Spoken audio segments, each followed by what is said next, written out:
So you might notice my area looks a lot different than what it has before, and that's because I rearranged my entire living room, or my art studio, you can call it, and got that all rearranged and done. And now I find this much more efficient for video creation. But today I want to talk about how I find time to do my drawings and what motivates me to keep drawing. And pretty much for most questions, they can be answered very simply within 5 points or less. For me, what I do is that any free time that I have, I spend thinking about what I want to draw, how I'm going to draw that, and what I've drawn before, what I'm going to draw tomorrow, thinking of different types of art to do instead of only doing drawings. I'll spend some time doing some painting, just out of nowhere, just do a painting. And I did that today. I had been doing drawings for quite a while, and so I spent some time and just got out my paints and started painting. And it was an acrylic painting, and it was on about this big, maybe a 9 by 12 inch canvas. And any time that I have any free time at all, if I'm not drawing, I'm thinking about what I want to draw. So I'm always in a creative mind state. I'm always thinking about what to make or what to create. And if you're doing the same thing over and over every day and it gets boring, go out and do a few things. Try new things. And by trying new things, being open-minded, that's going to help you be more creative. And with that, you'll find that in your free time, you're thinking about it more. You're thinking about, what can I draw? What can I improve on? What are some other things I can do to make myself more creative?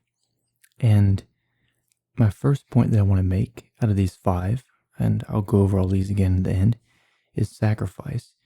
You have to be willing to make the sacrifice of your time and other hobbies and things that you do in life if you want to get better at drawing and be more creative. And let's say you want to be the best artist in your town. You want to be better at doing abstract art or better at doing realism. Whatever that may be, you have to make the sacrifice and put in the time to do that, because there's going to be somebody else out there that is putting in more work than you. If you try to make excuses of why you can't get there, or making excuses saying that I don't have the talent, I don't have the time, then you've already given up before you got there. So make the sacrifice and make the commitment to just take that first step and start doing it. My second point would be priorities. You have to prioritize the things that you're doing in the time that you have with your drawing to get better. Now, if you want to do a drawing or you want to get better and you have something you want to work on, let's say you want to get better at drawing hands, and your priority is to get better at drawing hands. But if you're going to be lazy and say, I'll do that tomorrow, I don't have time for it, I don't feel like doing it, and you make your priority doing something else that could be a waste of time, such as, let's say you have another hobby that's maybe a waste of money, a waste of time that isn't productive and doesn't help you with being more creative or as an artist. So you've got to set your priority straight. Now, if your priority is to come home and spend hours watching TV all day and movies, and you're not doing any drawing, you're not thinking creatively, then, well, that's why you're not really improving at all. So the third point would be procrastinating.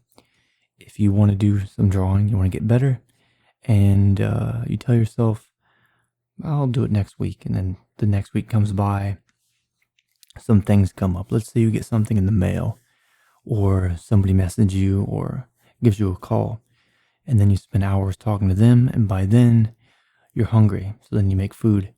Your whole day's gone, and now at this point it's late at night, you're tired, you go to bed. You do the same thing over again the next day. And by constantly procrastinating, you're not going to get anywhere either. It's like if you have a bill that's due, like you have to go pay your electric. It's better to just go and pay it sooner and get it done than wait the very last minute before you start to do it.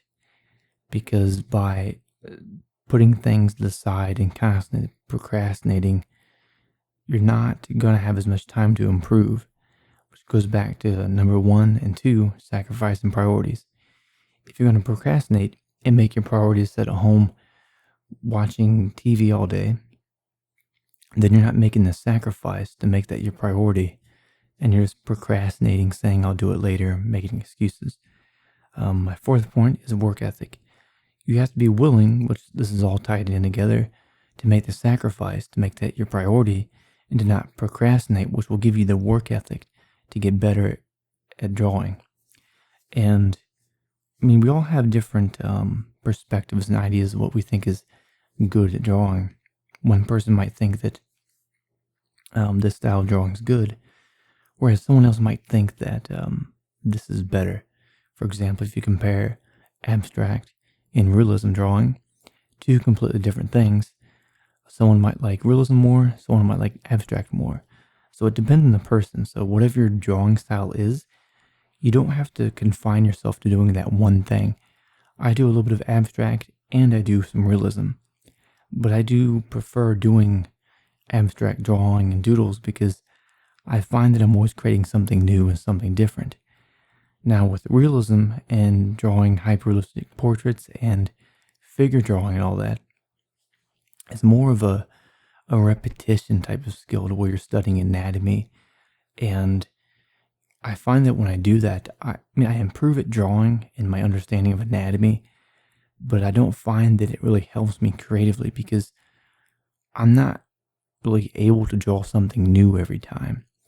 And the ability to draw something new and different every single time, but also draw it realistic, is a very difficult skill to obtain. You have to do drawing for many, many years to where you can draw a person, a part of their body, like their leg or their arm, in all these different positions and be able to create something new and different, such as someone that draws comics. And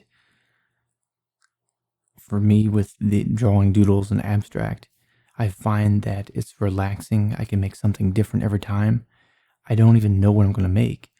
But with the realism and drawing things realistic, mostly what's being done is that I'm looking at something in front of me, replicating that, and then putting it on a piece of paper. And I don't really find it as creative. I mean, to me, we all have different perspectives on this, but I guess if you got to a very high level artistically, you can draw something hyper realistic from your own imagination. And I want to get to that point where I can do that, but I don't think I've really quite done that yet. I do need to work on being able to draw things more realistic, studying anatomy and figure drawing. And my strong point's always been doodling and abstract because I've always got a lot of creative ideas for things that I want to make, and it just flows onto the paper. It's relaxing. I enjoy it, and I can get a lot more drawings done that way. Which brings me to my 5th point, creativity. You don't have to draw the same way everybody else is doing or paint. And you can create your own style. Do it the way that you want to do it. But you don't want to say that you're creating a style, but it be a bad style where it requires no skill or no creativity, and then say that this is creative just because you're being lazy and you don't have any work ethic. Put the effort into doing it. Make the sacrifice. Set your priorities. Don't procrastinate. Have some work ethic. And by doing that, you'll have more free time to actually draw and commit to it and get better. Because if you just come home, waste your time making excuses and not doing anything, and then you wonder why you're not getting better, why you can't get as many things done. And that's why I have people ask me, how do you get so many drawings done every day? Is that all you do? Well, I do other things. I mean, I edit video, I do a bit of writing, a little bit of photography here and there, not a whole lot, but a lot of video editing and things that I work on my channel. and mostly drawing. I probably draw at least 8 hours a day, and on the weekends or maybe the days I'm not working, I draw up to 16 hours a day. So I set things right ahead of time so that when I do have the free time, I can focus on that. For example, just getting things done ahead of time, paying bills, going through your mail, and not putting too many distractions around you. And so if you follow all of those, that should help you with it.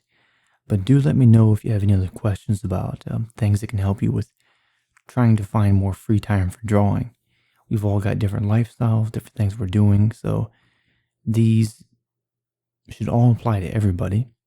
And that's why I want to make those 5 points so that it can help you with drawing to find more time to do your doodles, or maybe realistic drawing or painting or whatever creative endeavor that you have. So that's all for today, and I'll leave it at that. If you would like to ask me any questions, go ahead and let me know in the comments below. Give this video a like, share it with your friends if you want, and don't forget to subscribe. But until then, thank you for watching, and you have a good day. I'll see you in the next video.